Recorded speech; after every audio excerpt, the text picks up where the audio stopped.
The moment our fellow geeks, dweebs, nerds, and other unfortunates have been fervently waiting for has finally arrived. It's time for TMI, Confessionals of the Nerd Kind. And now, your hosts, Jeff Nerf Herder Chandler, Jim Kaiju Baker, and Mike Mjolnir Evans.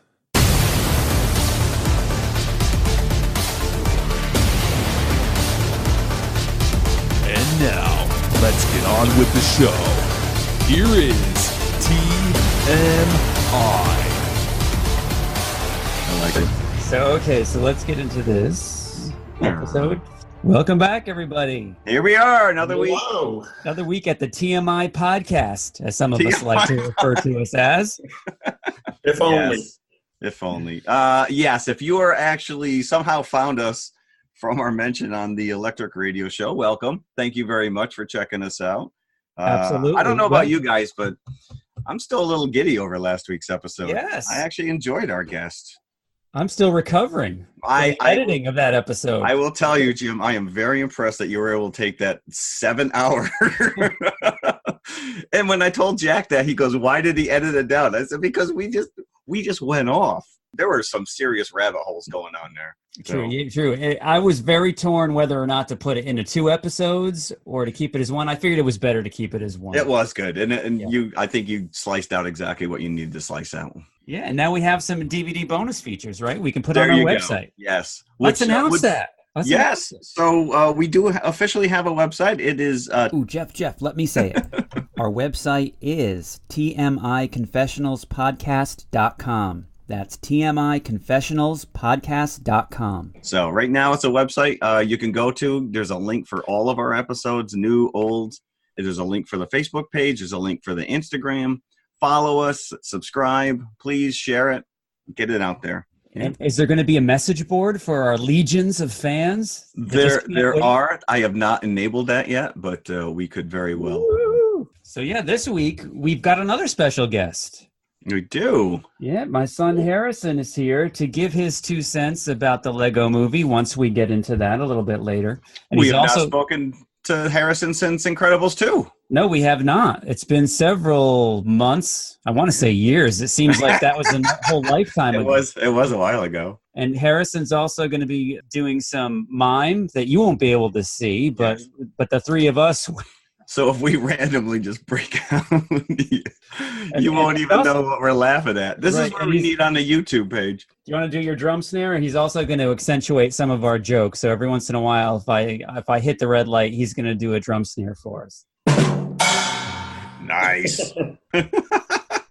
Can't ask for anything more than that. So what kind of news do we have this week, Jeff? We have a couple little news items we can get into. Last week we spoke about Episode 9 Star Wars. J.J. Abrams officially announced on his Twitter and Instagram page that they have wrapped filming. So mere months away from this movie premiering. So here's my guess. Are we going to see a title reveal and a trailer attached to Captain Marvel? No. What? I think that would be the perfect opportunity. So are we talking they're done with post-production? They're completely done. They're done with principal photography, so I'm sure that there's a lot of post stuff still to go. But at this point, there's got to be a working title. But think about it. Episode 7, Episode 8, they waited until they had a bona fide trailer to share with us. It wasn't just a title. Even though everybody's very excited to hear what it is, I think that might be more of an online kind of a reveal. I'm not expecting to see a trailer before Captain Marvel. I believe Mike is correct. Thank you for killing my expectations. So, all right, moving on. There was a video of Arnold Schwarzenegger online pushing the new Conan. I don't know if Marvel has the rights to this. I don't know who's publishing this. Mike, you're my comic guy. Marvel's publishing it. It is? Okay. Well, he was touting the artwork which kind of looks like him. And then they used an actual photo from Conan the Barbarian as the cover. And then he promptly pushed the Conan the Conqueror, the third in the movie series that he started way back in the 80s. And this has been an on again, off again, and he's pushing to make it happen. So I don't know. The guy's like 110 years old. They just rebooted the comic about 2 months ago, maybe 3 months ago under Marvel. So okay, there's a relation here. Yeah. I don't know if he's just trying to convince the studios to make it happen, but he wants it to happen. So we'll see. Do we know about this Dune remake?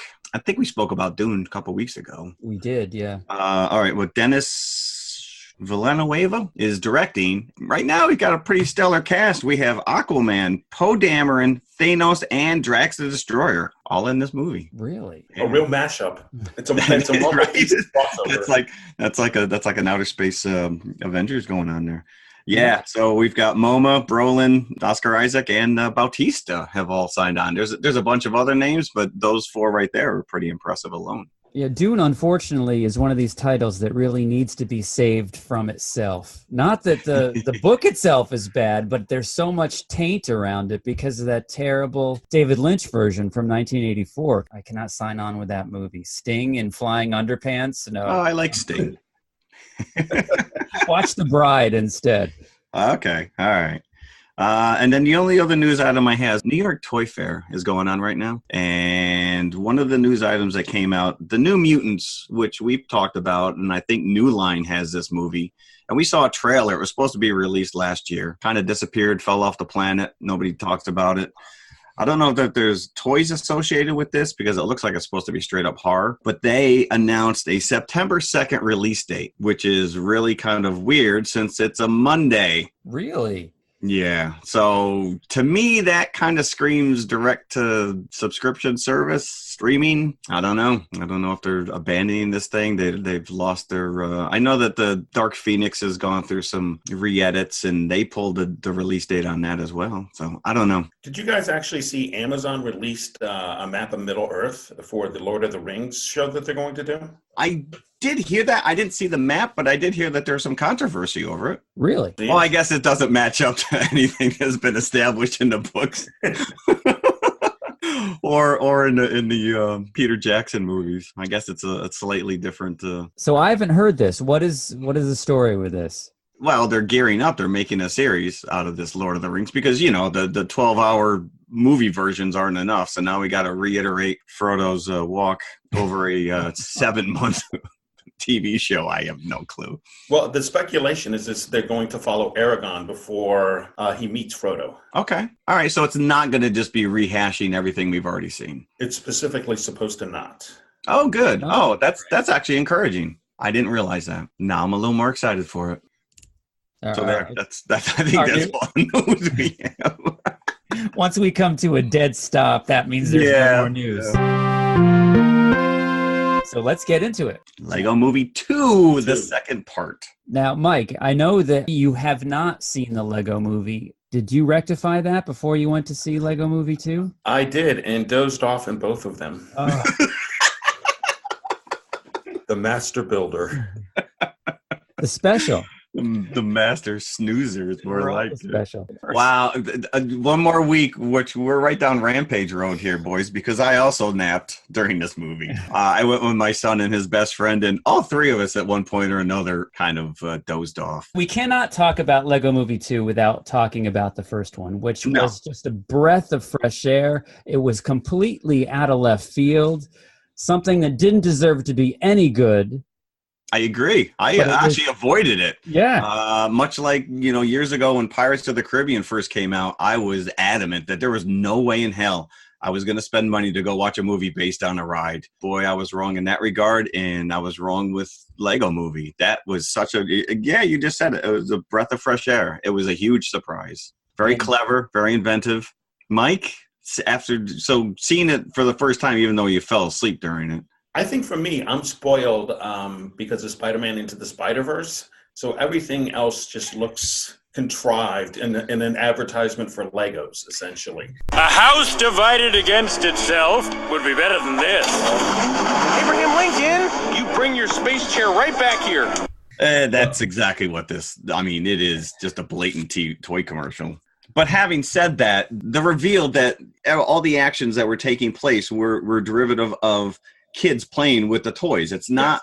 It's like those little sections in Toy Story where they go on adventures, because that's Andy playing and animating them. Their real lives are actually kind of boring. The whole movie was those action sequences from Toy Story. Everything that was happening to them was because of the children's actions. And I thought that was great. And then to reveal, even more so in the second movie, because once you've actually established that at the end of the first movie, the second one picks off right from there. It's no longer hidden. You're no longer questioning, okay, what is this reality? What is this world? You know that it's being controlled by the kids that are playing, and they're right up front about it, is that the sister and the brother are kind of at warring factions with each other. Which I think is kind of cool, but it takes away, it doesn't, that first surprise factor of the first movie with the reveal is lost in this one. It's not, right from the beginning, everything that's happening is because the little sister is taking over the room, or she's taking over, with the Duplos.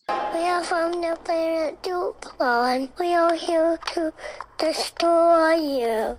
Which are cute. And it's funny. This is definitely a girl adventure compared to the first one, which was very boy-centric. So there's a lot of musical numbers. The girls are mixing the different characters and the different toys. I liked it, but it didn't have the same resonance as the first one. But I love the fact in the first one that Chris Pratt is playing this character of Emmet, who's like the Lego everyman that you kind of get in every one of these city sets. He's your worker Lego. Yeah, he's the generic guy. Yeah, with his plant. He's the Bespin guard you got with every Star Wars. Exactly. Yes. And everybody kind of comes down on him for that in the first Lego, because that's his issue. He's not special. He's not special. No. He's not. Introducing the double-decker couch, so everyone can watch TV together and be buddies. That idea is just the worst. But that was the message of the first movie, is that anybody can be special. And so what's the message of this movie? Togetherness? I don't know. You can bring girls and boys' toys together. I'm not really sure what the message is. Or you can jam as much music into a movie as possible. Yeah. I don't know if you want to go down Lucy's line of thinking that she wanted men to grow up. And I thought that was kind of lame, which is, they're like speaking to us as dads going, all right, you had your fun playing with toys. Now grow up and get rid of them. Let the kids play. Actually, it's a highly sophisticated interlocking brick system. But we bought it at the toy store. We did, but the way I'm using it makes it an adult thing. The box for this one said ages 8 to 14. That's a suggestion.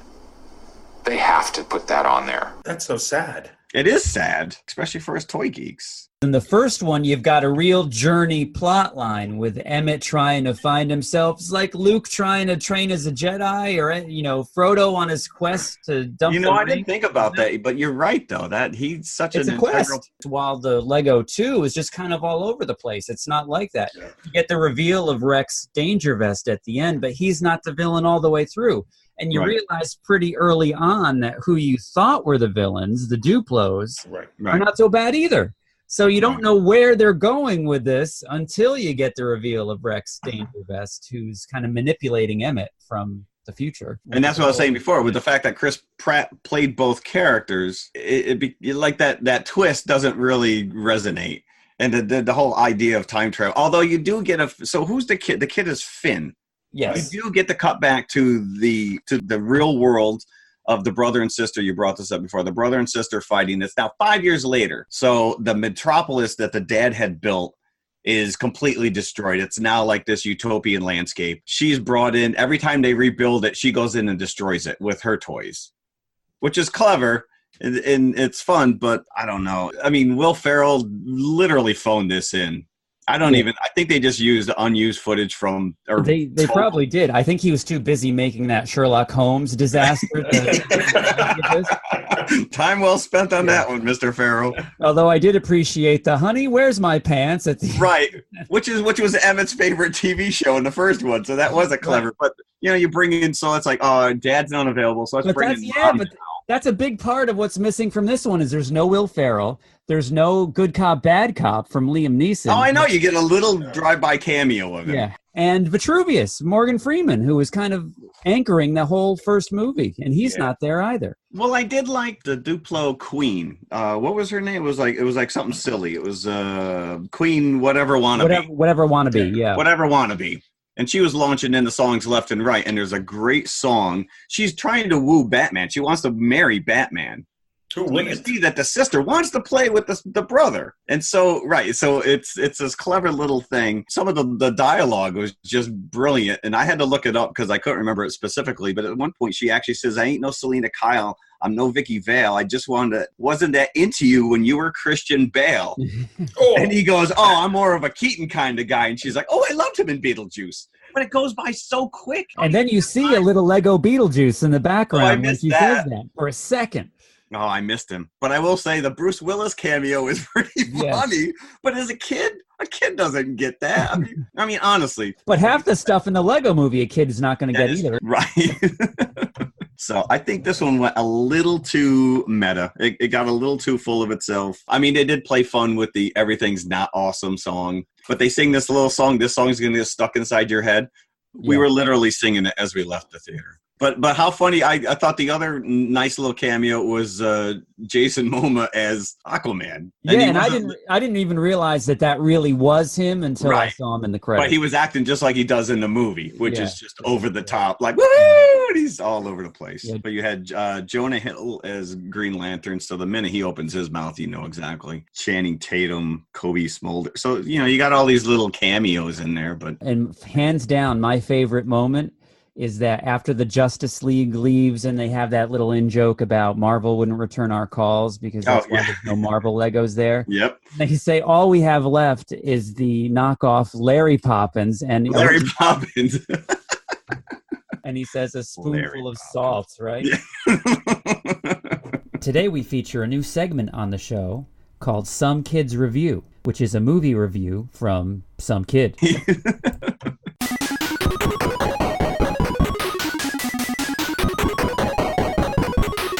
Some Kids Review. Okay, so now Harrison, come on into this. Come here. Yes, bring it up. Let's go. On this thing, because you saw this twice and you sat right along with me. So what was your take on this new movie? Did you like it more or less than the first Lego movie? More. You liked it more? I liked it more. Yeah. Okay. Okay, now You why? are the target why do you think you audience liked right it more? Special Special effects? Did you like the story more? What was going on for you? Maybe because the faces of the minifigures were actually moving in the scenes in the house. Oh, they were actually animating them against the real life backdrops, you mean? Yes. Like when Emmet was stuck under the dryer? Yes. Or they were in the containment of storage, as they called it? Storage, yeah. So what did you think about the whole boy versus girl, brother versus sister aspect of this, where the Duplos versus the grown-up Legos? I think it was pretty funny, kind of. It was kind of funny? That's how I feel. It was kind of funny. Yeah, kind of funny. So favorite character? Emmet. Emmet, hands down, Emmet. Okay. Even though he wasn't really the star of this one. It really was more of a Lucy story. I will say my favorite character was the banana. Every time he was on screen, I did laugh. And it's stupid. He just kept slipping on his own banana peel. Well, I have a question for Harrison. So does this motivate you to get more Legos? Definitely. Well, then the movie did its job, right? Now, So what I'm are you talking? Do you mean Legos in general, or Lego sets specifically made from this movie? Legos in general, and both. Oh, you're going to have to open the wallet there, Jim. There you go. Legos are very expensive. And they hurt when you step on them. I wonder if they have a set for the Apocalypseburg with the half Statue of Liberty sticking out of the planet of the very Planet of the Apes. I would think that every play set on here is now available. Every scene is going to be available. Yeah. I actually got in an argument with a kid when the first movie came out. He told me that they filmed this movie using real Legos, and I said that was physically impossible. They'd still be filming now. And he was adamant about it, and I had to give up the argument because you can't win with a 12-year-old. Like stop motion Legos. Yeah, that they were literally filming one frame at a time, and I couldn't. express enough that it just Well, it's done well enough that it does appear to be that way. It does. I appear to agree. be real Yeah, Legos. no, I agree. Yeah. They did it very well. Do you think that General Mayhem has a brother? I think he's the guy in those Allstate commercials. Maybe he'll get his own movie next. And she was a cool character. The actress who played her actually has a scar over her eye because she tripped on a Lego when she was 12 years old. No, really? Yeah. And that was the only fun fact I found. My favorite part was the end credits, which is actually a song about end credits. That's a great song, isn't it? That was love fun. that. Yeah, I thought that was pretty cool. And from what I understand, those Legos that they show were part of a Lego competition. And those were the winners. It was like some kind of a compilation. And so they were showing designs that kids had created next to the final, I guess, whatever the kids created, Lego were going to in turn create them as real Lego sets. So they showed the original. So there was like a split screen going on there. And That's I guess what that was. I thought it was just kids from the producers' kids or something like that. No, this was like some kind of a contest online or whatever, or a Lego competition, but I thought that was kind of neat. Now, did anybody stay throughout these very long credits to see if there was a scene at the very end? Because I do not. I think we did sit through them, but I don't remember there being an end credit at the end. Yeah, no. I liked it, but it just doesn't. It didn't have the same special staying power of the first one. The first one, whenever it's on, I tend to kind of leave it on if I come across it. Yeah, the first one is classic. Will Ferrell in the first one is unequaled. The Craggle. Yeah.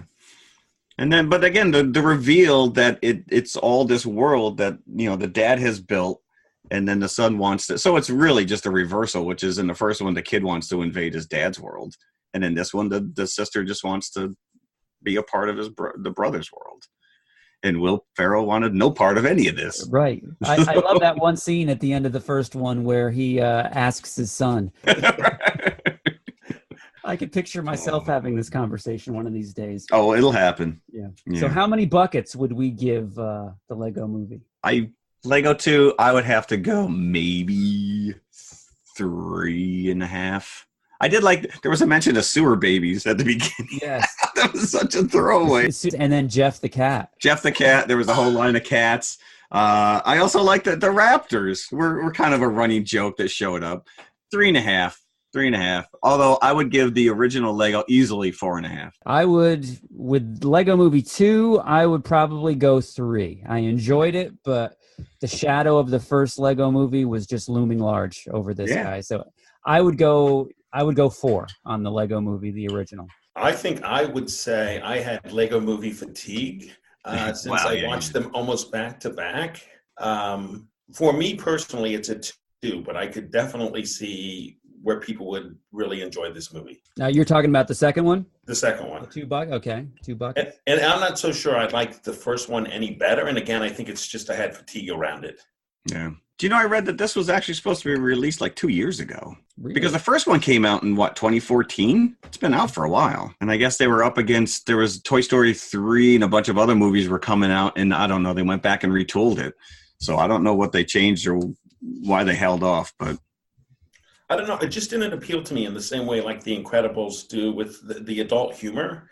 It just didn't resonate with me in that way. But it's not meant for me. So, Mike, if you're disappointed with this, I'm afraid to go into the next portion of our broadcast here. I actually like this next movie better. Are you serious? I am.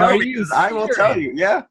I was severely disappointed when I saw this in the theater back in 87. Oh, yeah. I saw it in the theater, too. Oh, I did. This was my first viewing. All right. So let's enter the gates of Castle Grayskull, shall we? What do we have here? It's Castle Grayskull. And it's mine. Not so fast, Beastman. He-Man! You can pit He-Man against Beastman, playing for the power of Castle Grayskull. You have to put the castle together. Beastman's escaping. The throne, Dad. Dad, you saved the castle. Castle Grayskull from the Masters of the Universe collection. He-Man and Beastman, each sold separately, from Mattel. Yes.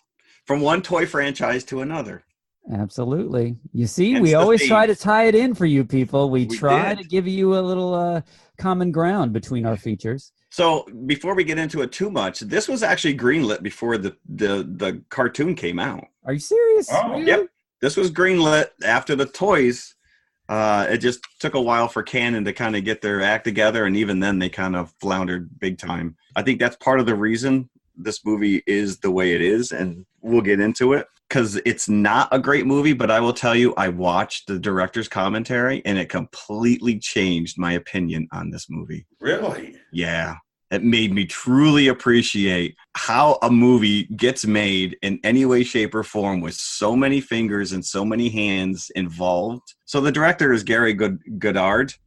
Well, I don't really know what else he's done besides this, but he was so invested and so excited talking about this movie.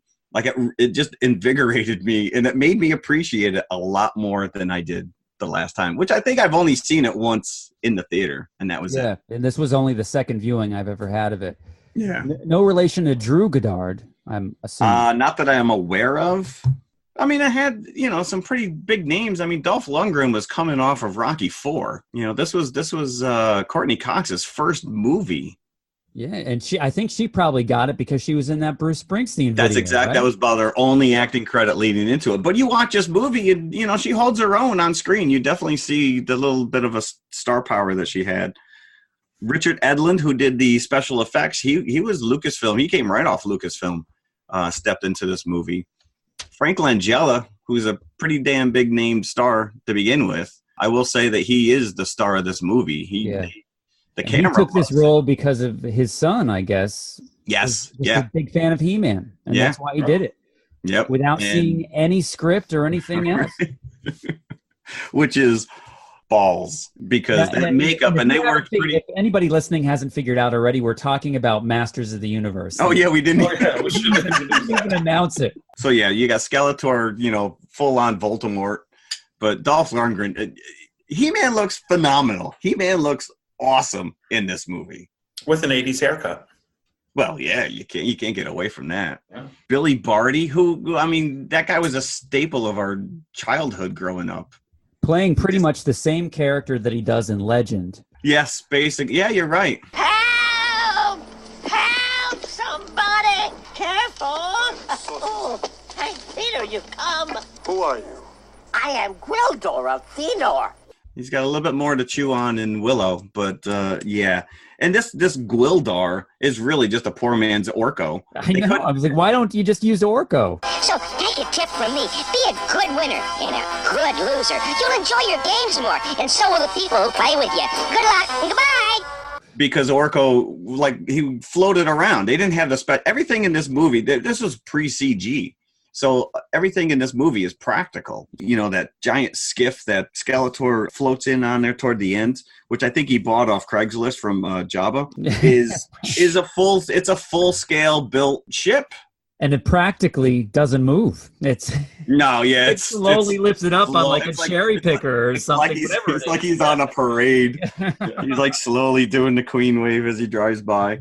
This whole thing is reeks of straight to video to me. Even when I first saw it in the theater, it doesn't have the sheen of a real movie. Just like most of these canon movies that have come out canon was on its last legs with this too, and this was part of the reason. And this again was why I appreciate it more now after listening to this guy talk, because they gave him a $17 million budget, which sounds like nothing, but it was their biggest budget that Canon had ever offered up. But Mattel had such control over this movie that the notes that were coming back in from the studio were ridiculous, and the tight turnaround that they were expecting this guy to film this movie in was insane. He actually referred to it as epic on a budget. And he would talk about these scenes and how quickly they would have to shoot this stuff. And so they would set up all these elaborate fight sequences, and they would spend hours choreographing. There was a big, huge fight scene that was supposed to take place between He-Man and Skeletor at the end. If you look at the very beginning, that whole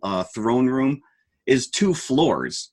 And now most of it, the whole hallway that you see Evil Lyn and Skeletor walking down is 2 huge sound stages. Obviously, the sides were built out with matte paintings, but he had every intention of utilizing both floors for this epic fight that they ran out of money. And they stopped production. He had to wait 2 months for them to cobble together a couple more $1 million so that he could go back and film like this ending. Like they ran out of money right when He-Man cuts Skeletor's staff. And he's like, we can't end a movie like that. You gotta have finality for the character. So 2 months later, they got a couple million more dollars. They went back and filmed this little truncated fight just to end Skeletor's reign. Were they ever inside Castle Grayskull, or was this always in Skeletor's I got the impression. palace? No, because this was after, you just see the ramifications of when the movie starts, Castle Grayskull has already fallen. And I laughed that Eternia just looks like Yuma, Arizona. It's like Wasteland. Right. Yeah, and there's no Prince Adam. That's what I was kind of disappointed with when I first saw this movie in the theater, is that how little they drew from not only the cartoon series, I can understand that, but the toy line. They didn't use hardly any characters from because the budget-wise, there's no way they could have ever had a Battle Cat. Even like Merman or something that would be a simple prosthetic. Or yeah, because even like some of the there's a blatant bounty hunter Empire Strikes Back scene. Oh yeah, that's terrible. Have you assembled the mercenaries? Here and awaiting your command. A curious quartet. He-Man has slipped away from me. I want him back. This must happen before moonrise. But they're like second rate, and even like Beast Man doesn't really, Man at Arms. I don't even think they refer to him as Man at Arms. I think they say at one point, "This is my Man at Arms," but he's got. Oh, gotcha. It's okay. So, there's that one mercenary, as Skeletor calls them, that Beast Man is a part of. Sorod, gotcha. Blade looks. I think Todd McFarlane completely stole that design for one of his characters, and later in. I hope not, Spawn. Todd. Please. It looks. Can we talk about Karg, which is pretty much Gorn from Star Trek, but with a Tina Turner wig? No! Take it alive! She may know where the key is!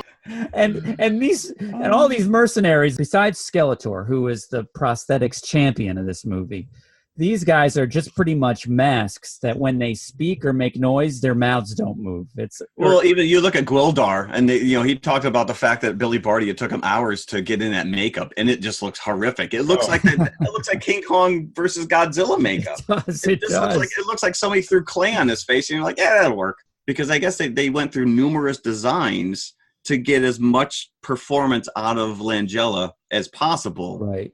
But even like his eye sockets, just paint his eyes black so that they look like there's a little bit more. And give him like a puffed up suit. He's wearing like spandex, and he's Frank Langella. He's not Arnold Schwarzenegger. Skeletor has to be physically imposing. No. Even the opening scroll, it's such a blatant Superman themed ripoff. It is. It totally right down to the words coming out with the rainbow shoots, and I'm just like, man, somebody really just said they're ripping off stuff left and right here. Even when Skeletor buys it, it's the Emperor falling down the shaft in Return of the Jedi. Yeah. Now, did you sit through the end credits? Because there is an end credit scene. Yeah, I did.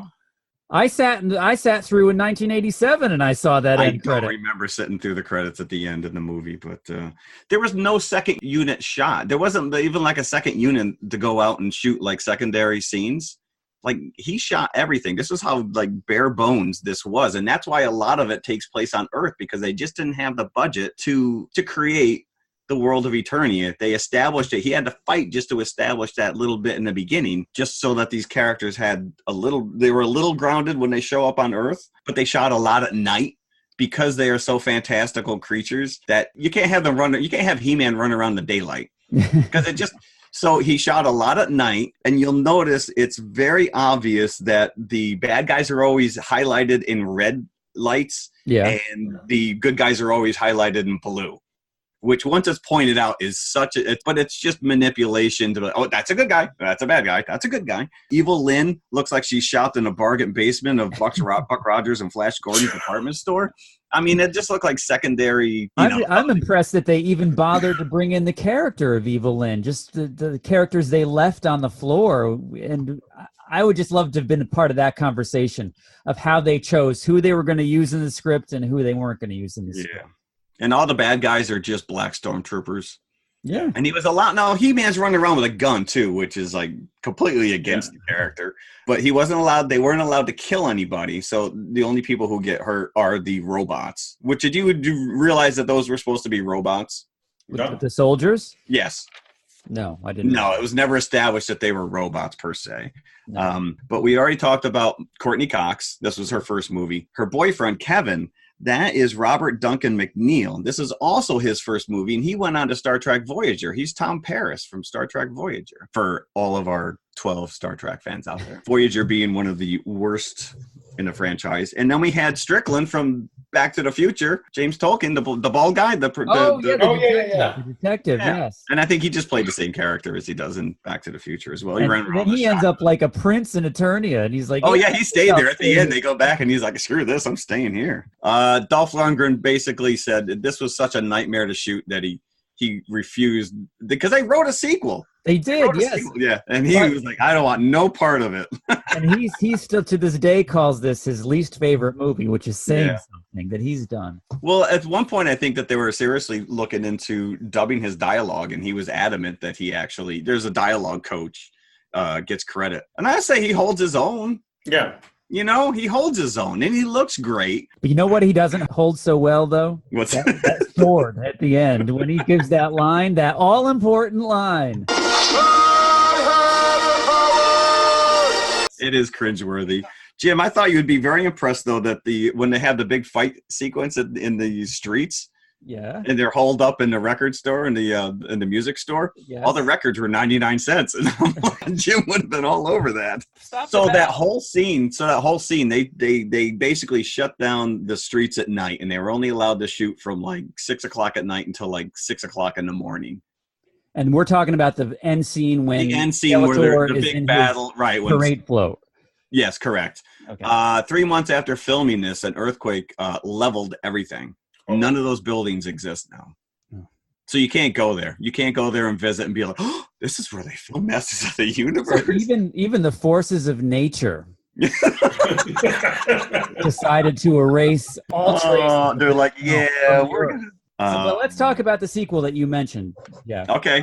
I read that Canon did not have the money to pay Mattel to use the rights for the characters to make a sequel. It cost $22 million to make this movie, all told. Because it was 17 up front, and then they got the extra at the back end. Then they grossed $17 million, so it didn't make its money back. They actually had started making costumes for the sequel when they found out that they couldn't get the rights from Mattel again. So they just ended up using the costumes in another movie called Cyborg, which I don't know if anybody's ever seen. Is that Jean-Claude Van Damme? Yeah. Look at me pulling it out of my book. So we'll have to, I'm impressed with that, Jeff. Yeah. So we'll have to maybe check that out and see if we could spot any He-Man costumes in that. Interesting. I did read that they were planning on bringing in She-Ra for the. Yes, I did remember seeing that. Yeah. Trapjaw they were going to bring, which was always one of my favorite other figures. I think he was right. I think that Blade was kind of replaced him as a character because again, the budget. And it's so funny because, like I said, listening to the director, he's walking you through these scenes. And again, you know, the camera just loved Langella as this character, and they really lit him well. And say what you will, it's cheesy, it's goofy. I don't remember the ending at all. When the whole thing, I mean, they basically have He-Man captured and they're whipping him with a laser whip. And I'm like, boy, I don't remember this. But he's talking you through these scenes, and he's like, watch his camera. And he's like, we're moving, oh, dramatic lighting, and now we're gonna pull in and oh, boom. And you're like, all right, this guy like 20 years later is still excited about this movie, and he's happy with the end product. Because he was given very little to work with, and he just said, I got to make this. He was so enthusiastic that it made me appreciate it more. That I'm like, all right, you know what? If this guy still says he's happy with this, I have to give him props. There's a couple little addendum stuff going on. Do you know that? So the lady who played the sorceress, Christina Pickles, she plays Monica's mom on Friends. Really? Oh, yeah. So there's that nice little tie-in. And the only Ralph McQuarrie, I guess, was hired to do some conceptual. Anybody who doesn't know Ralph McQuarrie, he did the original paintings that Lucas shopped around when he was trying to sell Star Wars. And that's really his claim to fame. He did some concept designs, but I guess they were never used. But the Robbie's Rib and Chicken, the little shack that Courtney Cox's character, that is the site of the Rodney King beating, which took place obviously after this movie. But yeah, that was a weird little... The legacy that this movie leaves behind. It just keeps getting deeper and deeper. And did we not just feel like it was a complete Wizard of Oz ripoff ending? She wakes up, was it real? Running her, she gives a nice little shout out to all of them before she leaves Eternia. And these robots and half the characters that are Skeletor's minions, I think, are straight out of Flash Gordon as well. Yeah. Well, that's what I'm saying. I mean, you look at Evil Lynn, the little headgear she has on, I mean, is straight from whatever Dale was wearing at one point or another, or what what's her name from Buck Rogers in the 25th century? Ardala? Queen Ardala, I think. And I just wanted to give a shout out to Meg Foster, who played Evil Lynn, who has the bluest, wettest eyes I've ever seen. It always looks like she's on the verge of crying. So it's almost, when you're looking at her, like your eyes start to water. And because she's also in that same year, she was in They Live with Rowdy Roddy Piper. Oh, we so have to watch that at some point. So that there's a reboot in the works for this movie. I did I'm know sure they'll be throwing a ton of money at it. I think it would be fun if they went down the whole Toy Story Lego 2, where they're toys, but they realize they're toys. Yes, this was a movie that I absolutely despised. I was so disappointed in the theater. And like I said, after listening to this commentary, I have a newfound appreciation. Do you think that flying skateboard that He-Man mans at the end, that he purloins from one of those robots, do you think that they use that in Highlander 2? Exactly. That's yeah, I'm sure. They're probably thinking, let's rip off something that nobody ever saw, so they won't know. Yeah, let's take that. And that was also horrible. Yeah. Highlander 2. We won't talk about that one. No. So are we giving buckets for this? I think Mike might have the most buckets of all for this movie.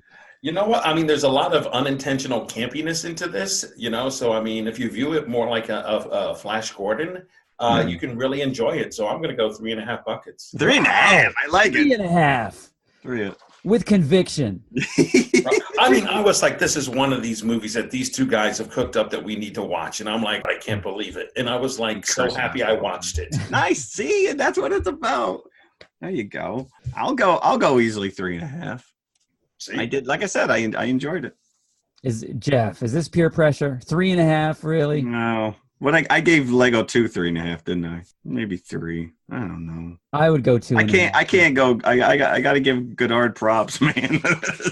And speaking of peer pressure, when we had Jack on last week, Jack Hammer, and we were talking about Return of the Jedi, and that's one of his favorite movies, and I felt that I needed to give more buckets than I think Return of the Jedi deserves.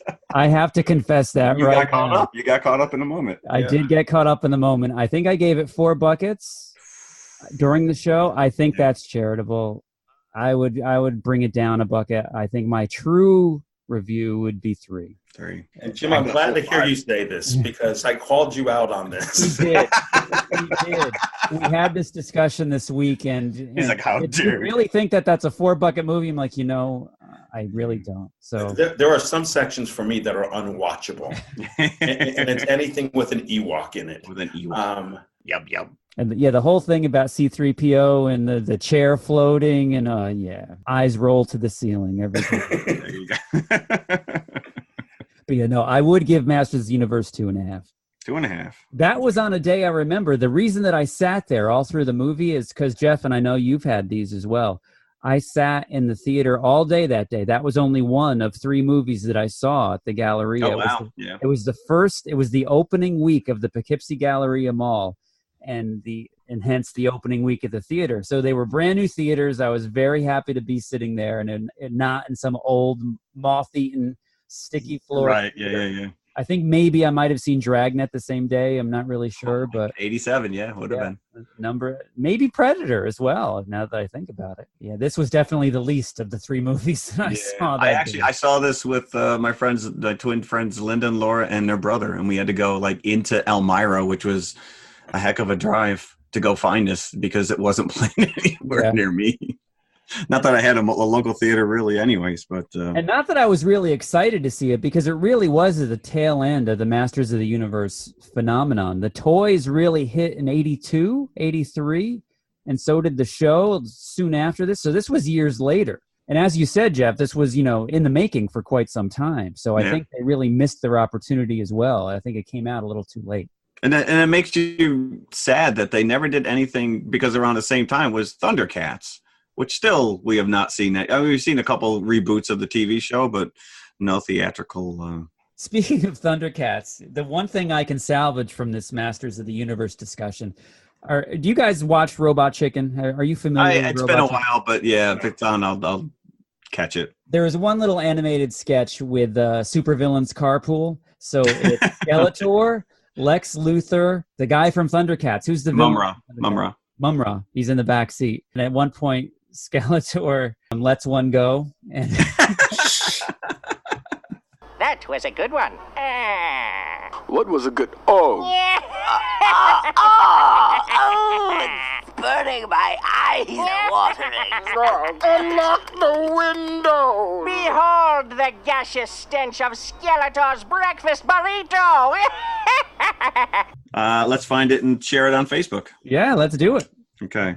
And on our website, people. Let's put it That's up right. there. Well, everything will be on the website. So if Everything. we share it on Facebook, it'll automatically update on the website. Okay, so let's leave Castle Grayskull and let's go into our confessional. Confessionals. That was kind of an ugly Castle Grayskull, It too. was, But it was. very demonic looking. Like, why would He-Man want to even live there? And it only existed as a matte painting. I don't think just they a ever did a matte practical model of it or anything. No, that's budget. So our confessional question this week thematically ties in a little bit because these are both based on toy lines. So I figured we'd go back to, a kids movie centric confessional as well. So all of us have that movie in our past that nobody else knows what it is you're talking about when you bring it up in conversation. One of these movies that only you remember for some reason. And I wanted us to dredge up our memory banks and pull that movie out and share it with our audience. I had to dig deep on this one. Really I've deep. I've got numerous because I don't really. Yeah, I mean, as a kid growing up, I had very little choices as far as watching anything obscure that wasn't mainstream. So yeah, and maybe the movie itself isn't obscure to most people, but just people in your frame. Well, that's most of my movies. You don't know it. No.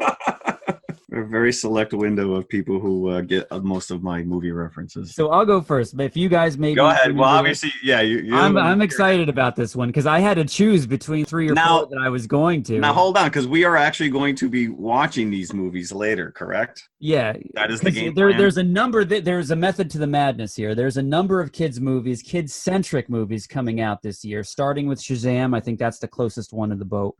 Toy Story 4. I'm sure there's a number of others.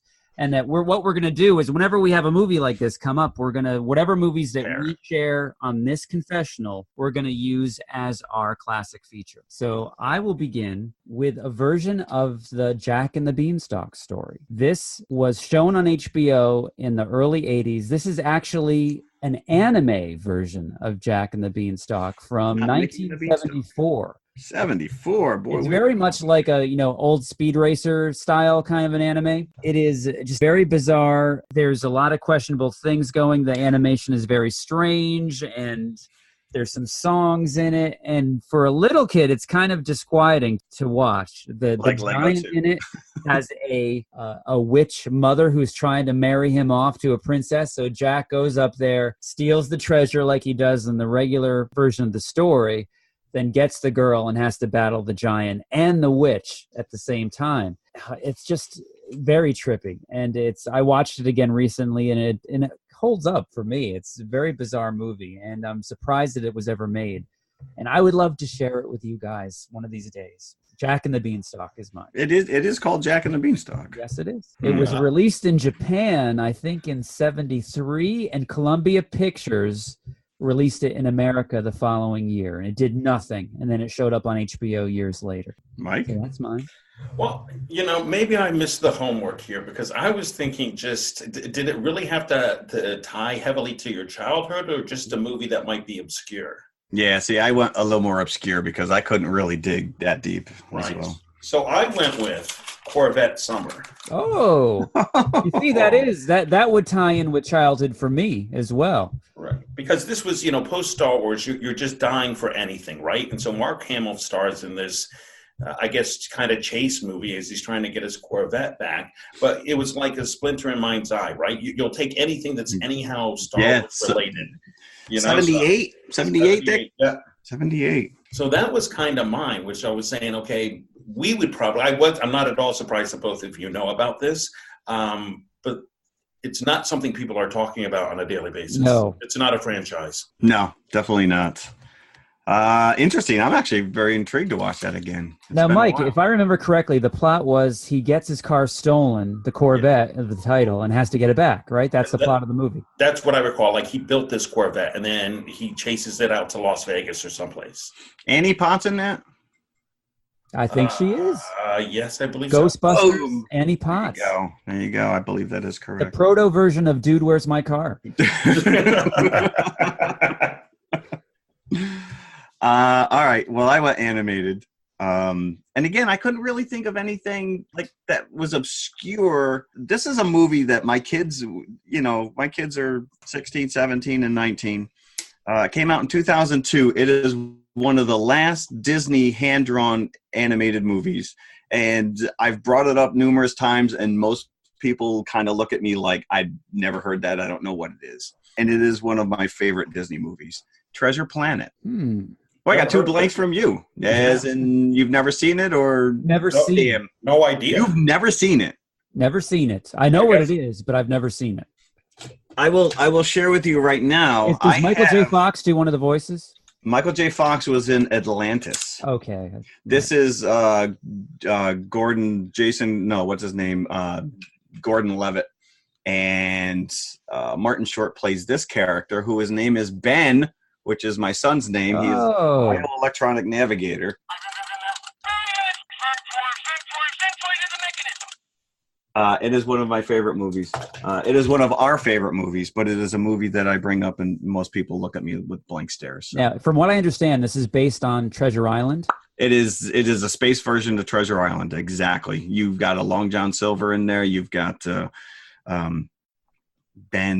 You've got, what's his name? Hawkins, Jim Hawkins. Mm-hmm.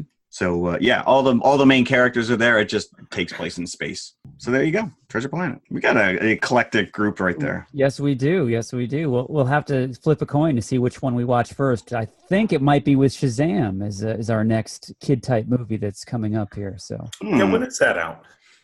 2 weeks, 3 weeks. I think it might be coming out the week after Captain Marvel. Okay, I almost went The Last Unicorn, but I think that's my wife's favorite animated movie. I couldn't find my disc, and I'm texting my daughter going, did I give you this? Because I just gave her a whole bunch of anime stuff, and she's like, I don't have it. And speaking of my wife, let me submit a retraction from last week's episode. Here we go. Now, from what you guys heard, I don't know, but I listened back to the episode many times, and my opinion was that the Sarlacc pit was perhaps a metaphor on the loss of bachelorhood. Right. I never compared the Sarlacc pit to my wife. we kind Nor did I say the Sarlacc pit was my wife. No. It was an opinion of someone else's metaphor. So I would just like to go on record and say that I do not think that my wife is a Sarlacc pit. No, none of us do. Aaron, you're not a Sarlacc pit. No, absolutely not. No way, shape, or form. Please. No more emails. No more. Stop. No more silent dinners. Come on. Can I get off the couch now? Can I come back to bed? Yeah, thanks, Jack. Nice. Wherever you are. Mea culpa. There you go. So next week, let's talk about next week's episode. Ooh. Are we watching Attila the Hun? Is that on our Attila the Hun, yes. I like it. Alita, Battle Angel. This is another one of those movies that's been long gestating for probably 20 years. I remember James Cameron talking about this quite a while ago. So what is the story with this? Is this based on a video game, or is this an original story, or where does it's based on a graphic novel, anime. Graphic novel. Yeah. Okay. Yeah, anime. I don't know how true, but again, like I said, I can go back because he's been pushing this for 20 years. And then I think it just got to the point where once he went down that Avatar road, he relinquished control. And this is directed by Robert Rodriguez of Spy Kids fame and Desperado, Once Upon a Time in Mexico, Terror From Planet, Dusk Till Dawn. And are we going to pair this up with the other movie we discussed? I think so. I think we should. Yeah, a classic is a classic is a classic, and this is a good one. And there's a little bit of a tie-in because if you go, I discovered that this was the movie that really cemented little 12-year-old Robert Rodriguez into believing that he wanted to make movies for a living, and that is John Carpenter's Escape from New York. True classic. We really first time we get to talk about the Ernest Borgnine palette from Masters of the Universe. Well, this movie does have its own level of cheese at some point. Oh, Snake Plissken. All the S's in that name is just incredible. Adrian Barbeau. There's a lot of S's in that too. So yeah, that's next week. Yeah, that reminds me. One of these shows we should watch Swamp Thing as well. Talking about Adrian. Speaking Barbeau. of Adrian Barbeau, there you go. And all her. She was in The Fog as well, correct? She was in The Fog. Yeah, she so was the there you DJ, go. right? In The Fog. She has a couple. She's got a couple under her belt. Yeah. She was the wife of John Carpenter. I think that's why she managed to sneak her way into those movies. Yeah, back in the day, she was married. I don't think Mr. Carpenter. I did not know that. Yeah. I learn something new every day on this show. Here you go, everybody. Go to our website. Ooh, can I say it again? TMIConfessionalspodcast.com. I just love that. TMIConfessionalspodcast.com. Please go to our website. And if you like our show, tell a friend. That's right. Share. Do it. All right, everybody. That's it. We're done. We're done. Bye-bye.